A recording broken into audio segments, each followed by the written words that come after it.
Hello, everyone. Welcome to Wind Down Wednesdays. I'm your host, Paula Taylor, and this is episode 177. Today, we are going to talk about discernment and the 5D.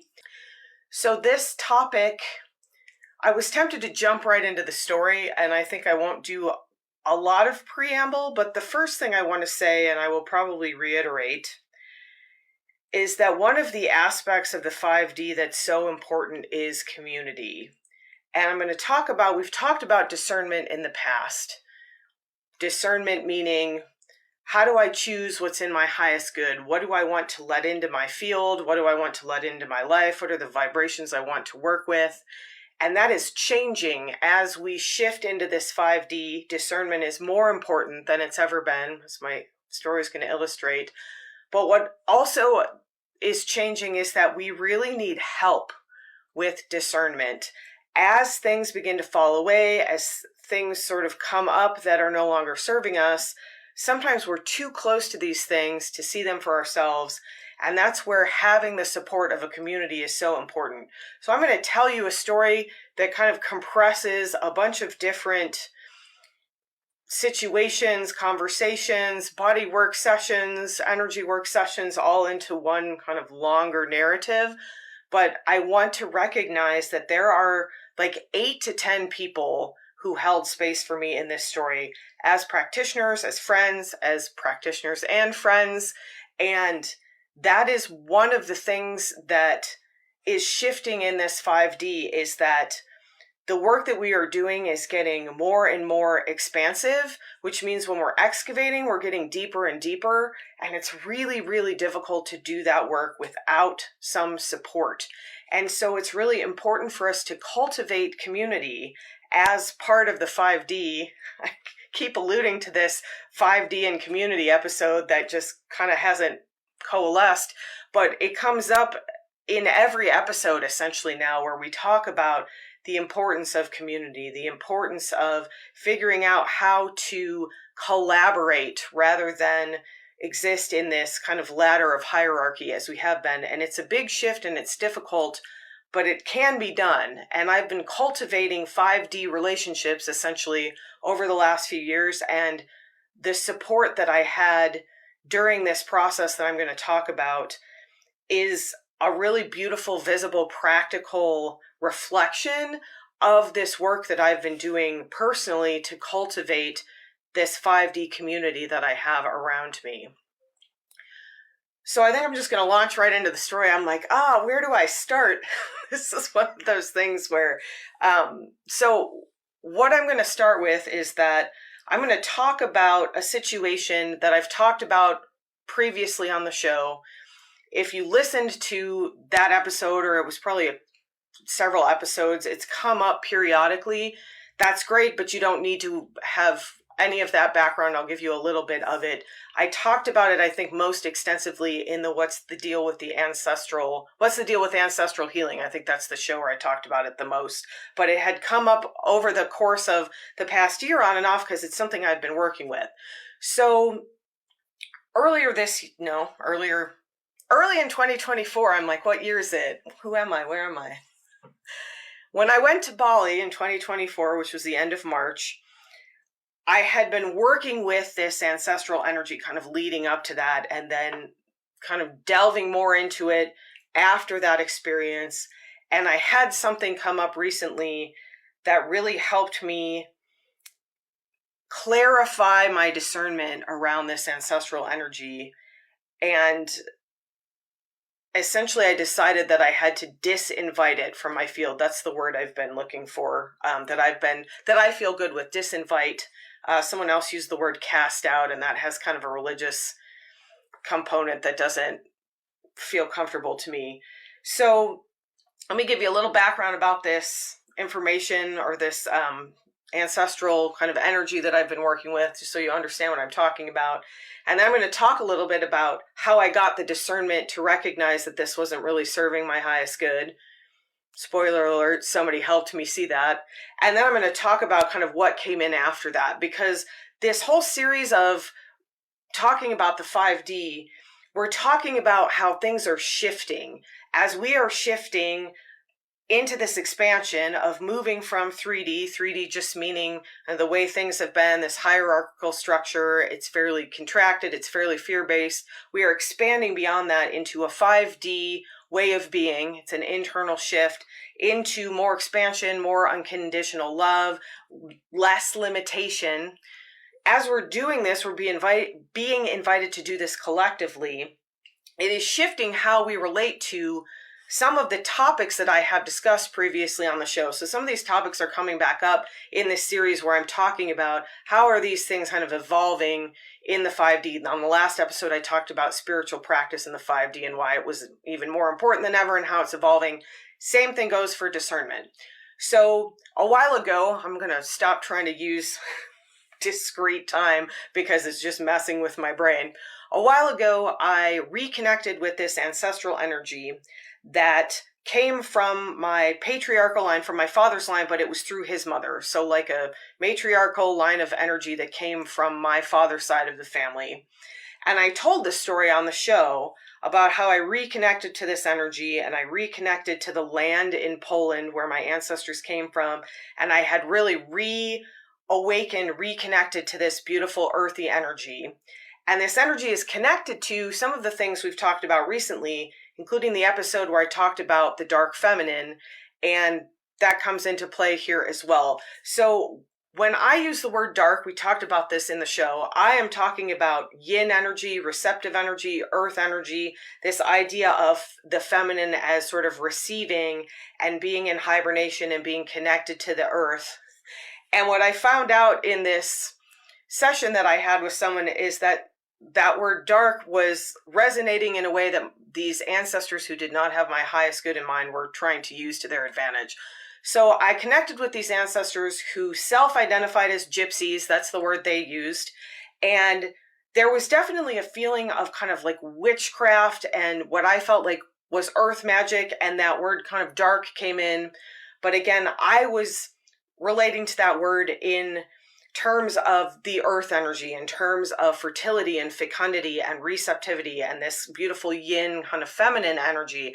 And I recognized that there was an element of something sort of darker there. That was the word that I really loved that one of the practitioners I worked with used was benevolent. So benevolent versus malevolent.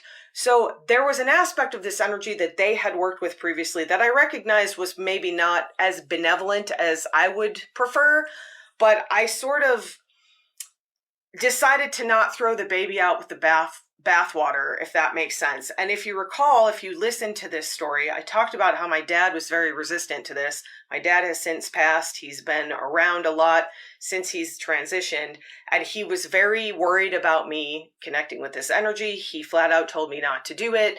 He also essentially kind of said he wasn't going to stay in my field if I did this work. And I said that was okay because he also was coming through that it was time for him to move on and do some other things. So there's complexity here. Again, that's a great word for the 5D, complexity. It's not as simple as sort of black and white. There's a lot of gray here. But essentially my dad had sort of left my field when I agreed to bring this energy in. And I was in a session a few weeks ago with a friend and energy practitioner, and through the session, we were working on some angelic things, and she is the person who helped me call in my angelic wings and my halo and link to that energy. And that's been really pivotal because now I help other people do that, and I needed to empower myself first in order to connect to all that. And so we were working on that. There were some things that are shifting as we were moving into this 5D expansion.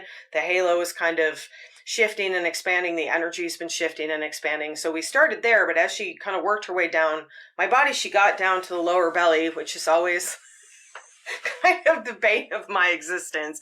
There's always been issues in that area. And now I recognize there's ancestral issues in that area that more so than ever before. But when she got down to that area, it's very interesting because as we figured this out and began to converse about this, she essentially said, I've been wanting to tell you this for months, but I wasn't sure you were ready to receive it. And the information that was coming through her and to me was that this energy was not benevolent. She's not the one who used that word, but I really like that word, that this energy was not serving me. That when I used the word dark, I meant it in sort of a yin versus yang way, in a receptive versus active, in a very benevolent way. I was using that word dark and trying to dispel some of the stigma around that word. And ironically, as I was using that word, my ancestors were using something about the vibration of that to do things in and around my field that were not serving my highest good. They were essentially sort of had like weaseled their way in much further than I realized, and had not good intentions, had intentions to reconnect to their own practice of sort of, the only word I can think of is dark, and I was really trying to get away from the stigma of that word. Malevolent, less than benevolent kind of practices of witchcraft, of darker magic. The word demonic even came up, which is, again, not my favorite word. I do not like the religious baggage that comes with all this stuff. But as she drew my attention to this, there was a little bit of resistance at first, and that is often how discernment works. When our discernment shifts, we are meant to be constantly shifting and evolving, and even more so with the 5D. So with discernment, it evolves over time. Something that previously served you or felt like it was serving you at a certain time may no longer serve you. And vibrationally, it just means that it is not resonating in your field in a way that is clear, harmonious, and expanded. That's the least judgmental way I can put that. I'm really trying to stay away from 3D terms, but it's hard because we're still in a 3D reality. So as she pointed this out, at first there was a little bit of resistance because I was like, they were really trying to help me reconnect to this earth energy, and it felt really good to be connected to these ancestors that I had no connection with. And so there was definitely a lot of hurt that came up around this too, as I realized that essentially I had been duped and used by these ancestors. But as soon as she started talking about it, like, I could feel the energy, and so I began to disinvite this energy from my field to the point that I had to disinvite these ancestors. I had to ask them, tell them, firmly order them to leave my field. I had to sever my connection with the ancestors, not the earth energy itself, but these ancestors. And one of the really interesting things that I think is worth pointing out is that when you can go back and listen to it, because it's in the episode, and I mention it, and then I'm kind of like, I don't know why this image came through, but it did. When your spiritual support team communicates with you, they are using very specific imagery, words, however you experience that, feelings, for a reason. So when this grandmother figure first came in to my mind, the image I got from my spiritual support team was the little old woman in Snow White. And I even said that. And I said I thought that was a weird thing, because in Snow White, the little old woman who gives her an apple is the evil queen that is disguised as a little old woman with this really beautiful apple, and the apple is poisoned. And when I thought back to that, I was like, oh... They tried to warn me. They tried to help me discern in the moment. They tried to help me recognize in the moment that this ancestor who was coming through was not what she seemed. She was presenting this loving, kind of non-threatening little old woman persona, just as had happened in the story Snow White, but underneath she did not have good intentions. In fact, poisoning is a great word. That energy has been poisoning my energy little by little. It always makes me, this is a terrible reference, but it always makes me think of Flowers in the Attic. There's a story where they're using arsenic in powdered donuts to like poison someone a little bit at a time. That's kind of how this energy was coming through. And it was very smart and clever, because it snuck past my defenses, because this is something that I was desperate for, this ancestral connection. I really needed an earth connection. That's something that I've struggled with, and reconnecting with this land in Poland really felt like a powerful earth connection. And that remains, the earth connection remains, And what's very interesting is that when I went to Cambodia and I connected with those trees, that was the lighter, the more benevolent, the more loving earth energy connection that I was craving. And because I had that, as all of this started coming in, I could really dial into my discernment. That's another way discernment is changing in the 5D, is that we need to be ever more precise with our languaging, with our discernment, with recognizing whether something's serving us or not, down to these really like micro shifts. This image that came in of this little old woman in Snow White, that's a really specific, very detailed image, and I missed the nuance in that the first time, partly because I didn't want to see it, honestly, and partly because one of the things I've been doing over the last year is really increasing my trust in the universe, in my spiritual support team. And I like to think that image came in now, I would be like, well, that's a weird image. And I would ask more. I could have interrogated at that time. Why are you sending me this image? Why are you sending me an image of someone who's in disguise who later poisons the person they're presenting a gift with? That's not really a gift. And they might have said at the time, that's exactly why we're presenting that to you, because they're not really offering you a gift. They are trying to get their foot in the door in order to co-opt your energy. You've got really powerful energy, and they want to tap into that for this non-benevolent usage. So I had a really powerful session, disinvited that energy, had to kind of go through and like disinvite that energy from my entire life.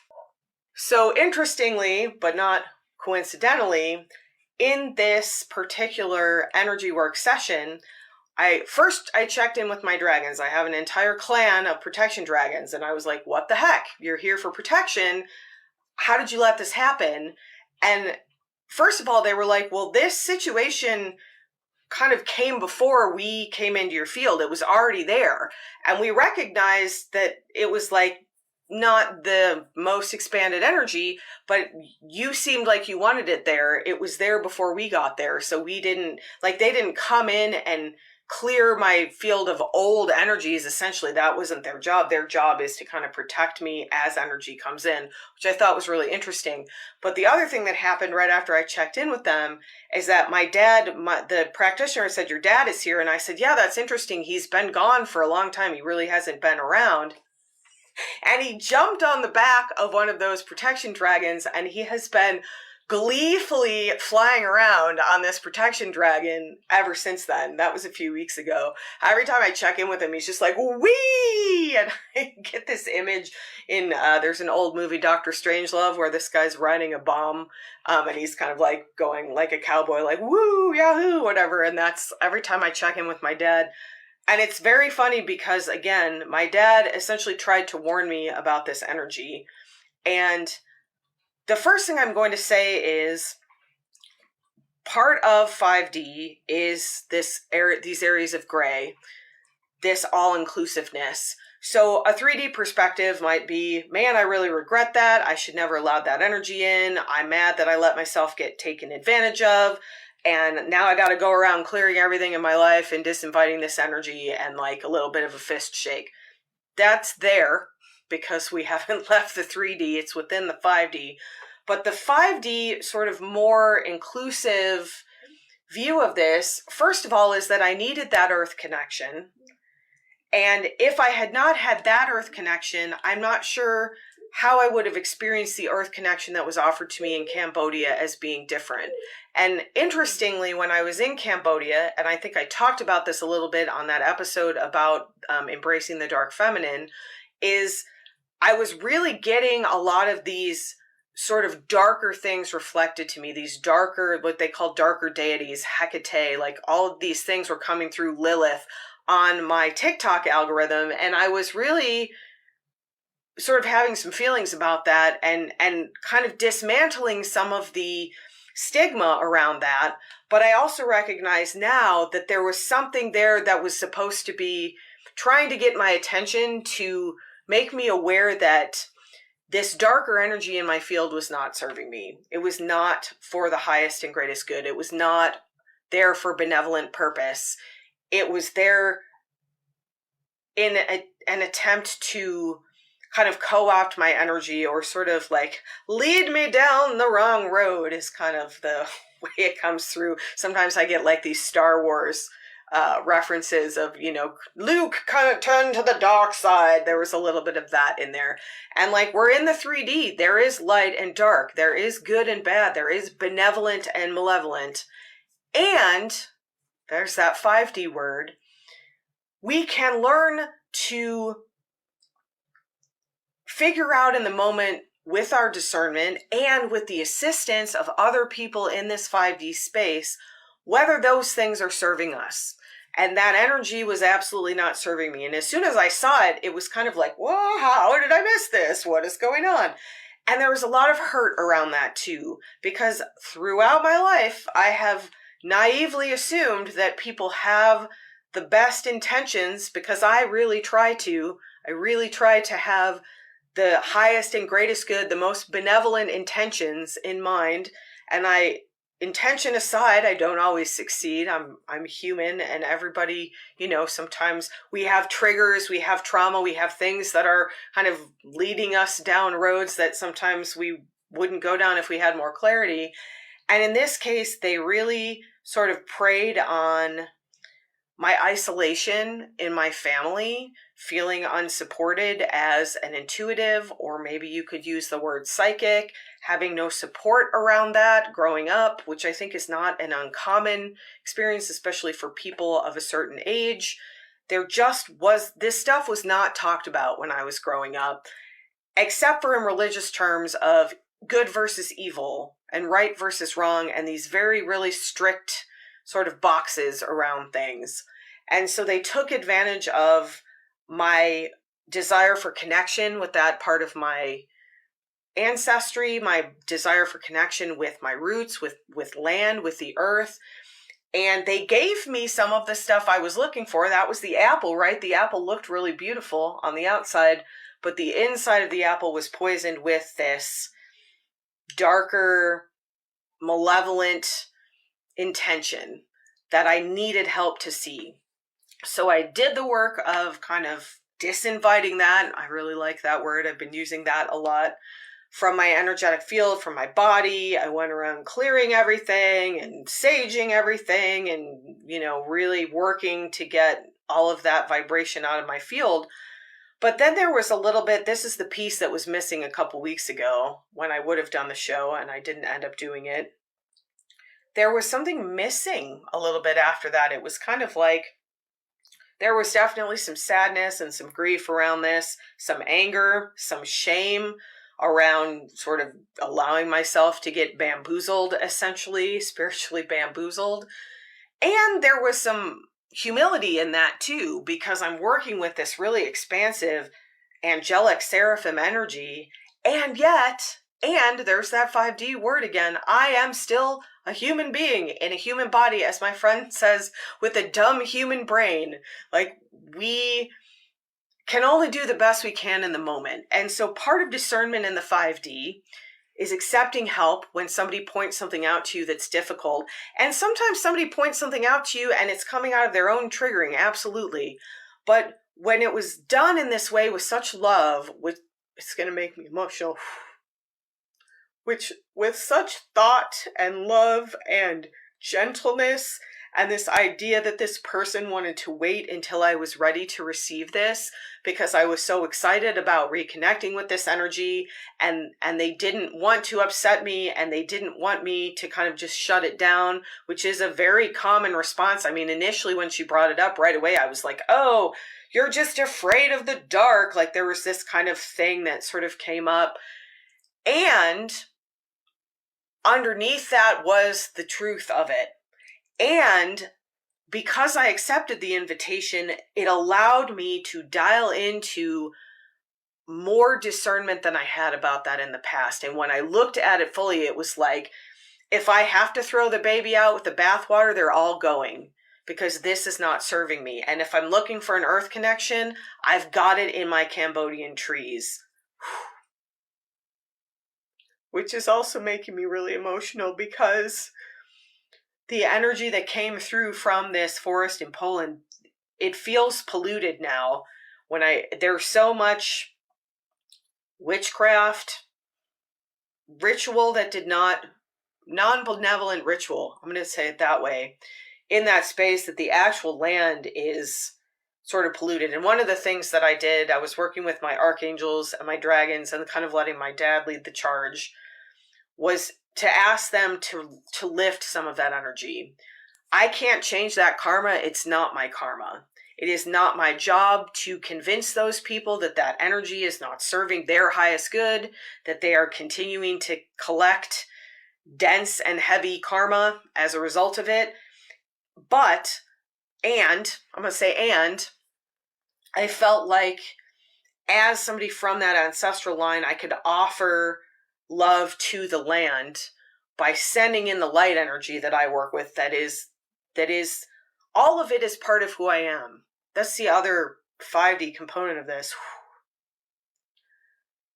It's all part of who we are. The light energy, the dark energy, the good and the bad, the malevolent and the benevolent, all of that is like, it's part of the hard truth of being human, is that we're in a 3D realm where we have duality, and we are being invited to expand beyond that into this all-inclusive state.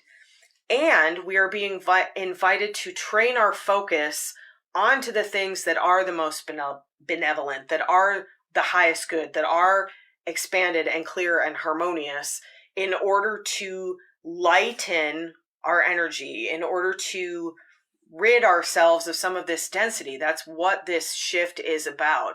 And it's a weird state of cognitive dissonance, is like, yes, this density is not serving me, and I embrace this density because that's the only way to clear it. And so if I had not embraced that energy, I may not have been able to clear it, because I wouldn't have understood it the way I did when I finally recognized it in my system. And I felt like I lost about 100 pounds. It was really interesting. And then I let it go, and I sort of let my dad and the dragons take charge of clearing it to the best of their ability from anyone else I'm connected with, anyone else in my family that wants to clear that energy. It has to be a choice. Karma is always a choice. And I recognize it's not my job to fix any of that. And I have a beautiful earth energy connection with my trees in Cambodia that are so light and expanded and in that 5D realm of love and joy, that if I need to disconnect from that Polish land, I can do so. But I also wanted to give some of that light back to the land, because the land itself is beautiful and expansive and loving. It's just had a lot of this density sort of infused into it and kind of ritualized around it. So the part of that was missing, that made me sad, was that ancestral connection. And then I had another session, and through the course of this, again, there was like multiple sessions with multiple providers and discussions and just amazing support to help me process this and deal with the grief and the shame and the sadness around this. And there was sort of something missing, and I like it's one of those things where, like, I'm not sure I could have seen it that way until, like, hindsight is 2020 sort of thing. But I had one more session with a different practitioner, and it was the first time I'd worked with this person. It was a mind-blowingly amazing session. And so I was talking about a bunch of things. I was talking about trying to work with this fear of the dark as a child and my psychic abilities that really freaked me out, seeing into other dimensions, kind of astrally projecting, things like that, that I didn't understand, that made me kind of afraid to sleep. And that happened a lot of times when I was falling asleep, having my mind be awake while my body was asleep. And we were dealing with some of that stuff and talking about physiological stuff. And one of the questions she asked me was about intuition in my family, or kind of, are there, psychics in your family that you know of or that you feel? And so as part of the answer to that, I told her a condensed version of this whole story. And essentially it comes from all sides of my family, which is, I think, not unusual at this point. I think we're here for a reason, to connect with these expanded energies. I think a lot of us are here right now with all of these different ancestral lines of different types of intuition, different types of ritual and all of that. And our job is to discern what is going to serve us moving forward. What do we want to include in this 5D expansion? And I hadn't really thought about it that way until she said something essentially like, which one of those lines, those ancestral lines of energy, feels the most benevolent? She's the one who used the word benevolent. And I didn't even have to think about it. I knew right away that it was my mother's family. Their last name is Fishnick. Because when I started working with my angelic energy, I realized it went all the way back through that line. And we talked about, there were a lot of, I'm actually looking at my Aunt Paula right now. I'm looking at a picture of her, my great aunt, who was my grandmother's sister, who came from that family.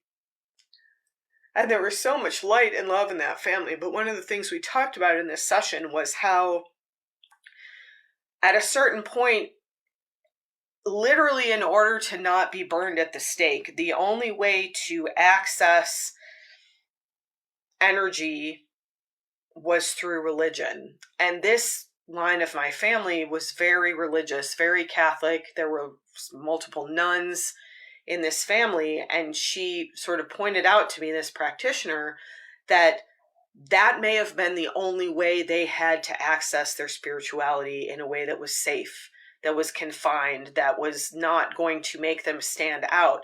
And so that word psychic, that I still don't like, it got shut down.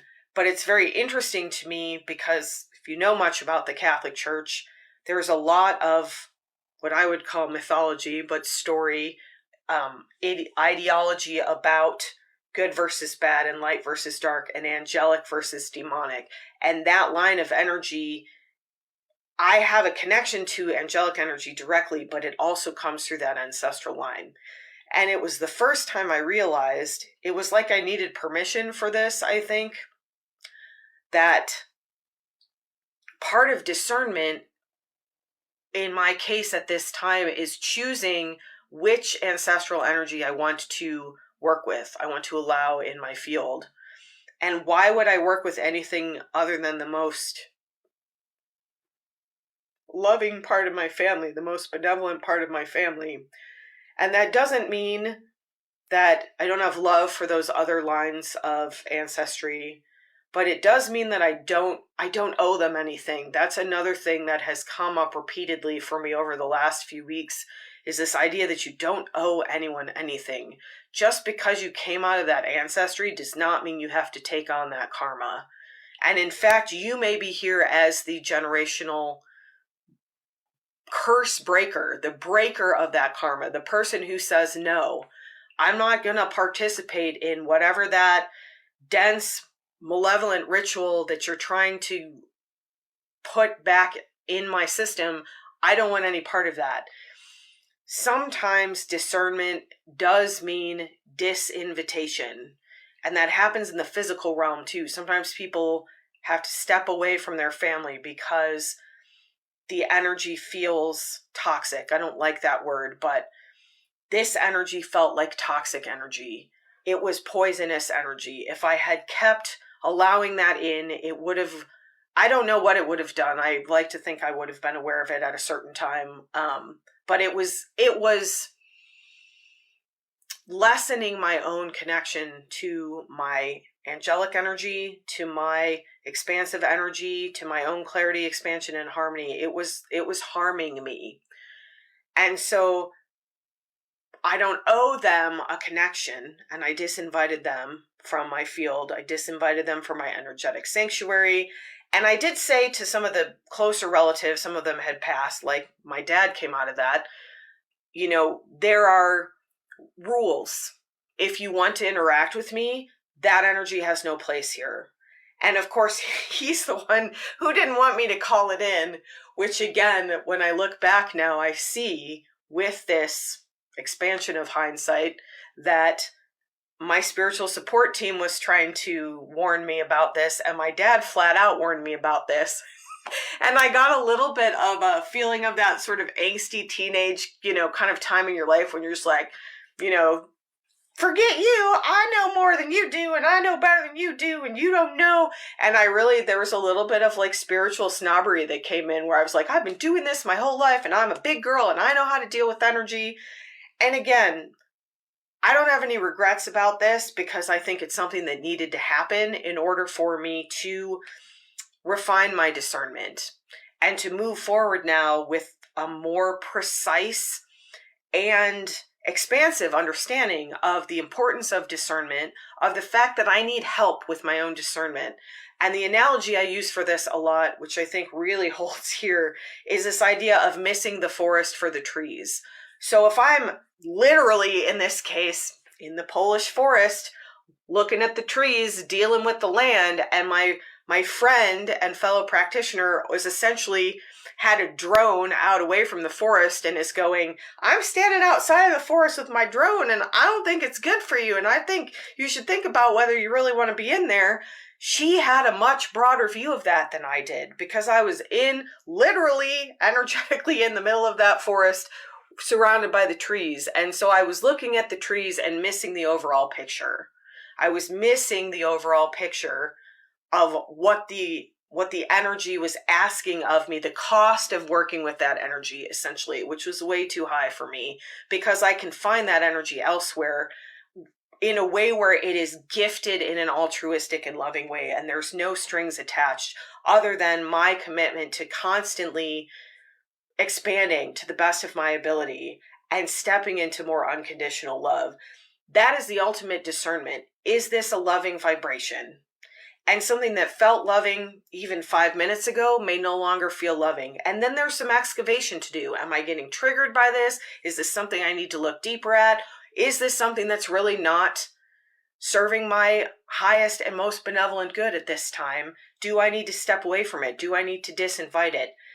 There's a lot of nuance in here. Again, there's a lot of gray area. This is the all-inclusive, right? But it's even more important than ever because this leads into what's happening right now and what we're going to do in our meditation if you're in the spiritual integration sanctuary. The 3D energy is getting denser all of the time. I've been saying this was going to happen, and it has been happening since essentially June of last year. The 3D energy is getting denser and denser and denser and denser. I woke up at 5:30 this morning and I felt like I was like in a compression tank. I was just like, why? What is happening? This is happening on purpose because we are being asked to use that discernment. So people who've never worked with energy before, who are just now hopefully starting to awaken a little bit, they cannot ignore this. They may have gone through their whole life thinking everything that I'm talking about is a load of crap. They might still think that, but their body is responding to the density of this. Their emotional state is responding to the density of this. And that is how we wake up.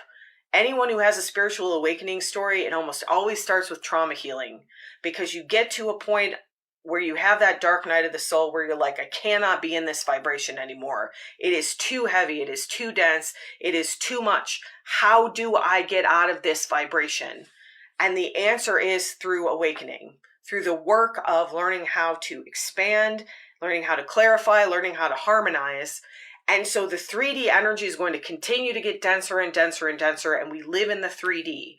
So our job as souls who intend to bring about 5D awakening is to continue to expand.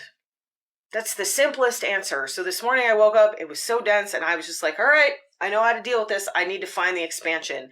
And it can be really difficult when you're in the denseness and the fear is coming up and you're in the forest looking 2 inches away from the tree, and it's like, I'm never going to find my way out of the forest.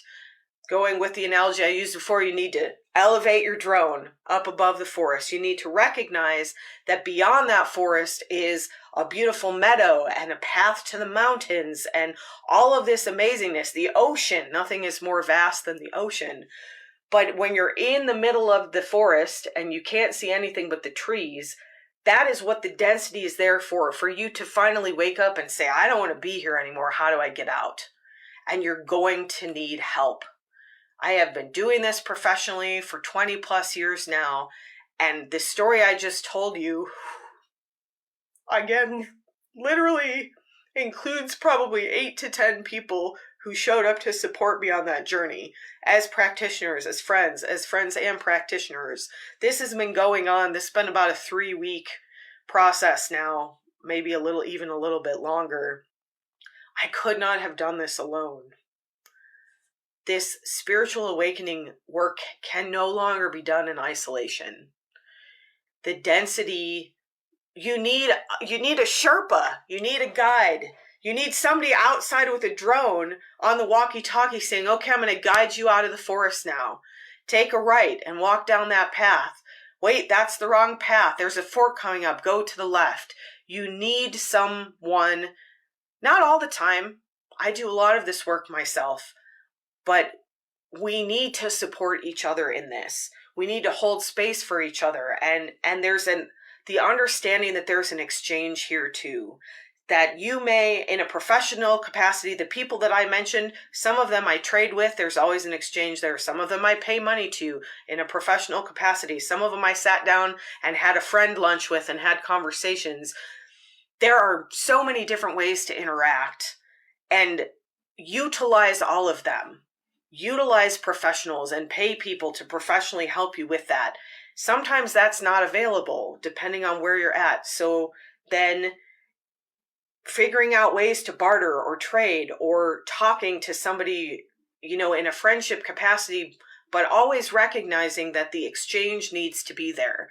This 5D is all about relating in this circular way, and the energy still needs to move. It still needs to be exchanged. It doesn't have to always be in that hierarchy, that ladder, but there's got to be give and take on both sides. Sometimes I'm holding space for someone else. Sometimes they're holding space for me. And doing that in a professional capacity is a great way to claim that space. I'm going to pay you for this session, and I know that you are holding the space for me in that session. And if it doesn't feel that way, that's when your discernment starts to come into play. And it's like, maybe this relationship isn't serving me anymore. And that's okay too. It's okay to not resonate with a practitioner. It's okay to resonate for a while and then move on. This is all about evolving. And as a practitioner, when somebody, if they come to me and say, I'm not resonating, or they're demonstrating it in some way, it makes me a little bit sad. And I want them to expand. I want them to find the person that's going to work with them. I was talking to someone this morning who is actually a member of my family, and I said, look, I can work with you, but I understand if it's not comfortable. And so then let me help you find someone else to work with. That is part of the 5D. As I give out, I receive threefold, and I want to be giving out the lightest, most benevolent, most loving energy that I can. So if you are enjoying the show, if you would like to access more episodes through the bonus episodes of the podcast, if you would like to access the powerful guided meditations and activations we do together every week on the show, if you would like to access special discounts and special offers, join us in the Spiritual Integration Sanctuary. I have yet to change the name officially to Spiritual Awakening Sanctuary, but it's a 5D community where we are setting the intention to expand and grow in light and love and benevolence for each other. You don't owe anyone anything, but you owe it to yourself to check in with your discernment, to reach out for help with your discernment when it's called for, to allow for greater clarity, greater harmony, and greater expansion in all the situations, the relationships, and the energy in your life, internally and externally in the world around you. You are worthy. You are loved. You are perfect just as you are. Have a beautiful day. I will see you on the next episode of Wind Down Wednesdays.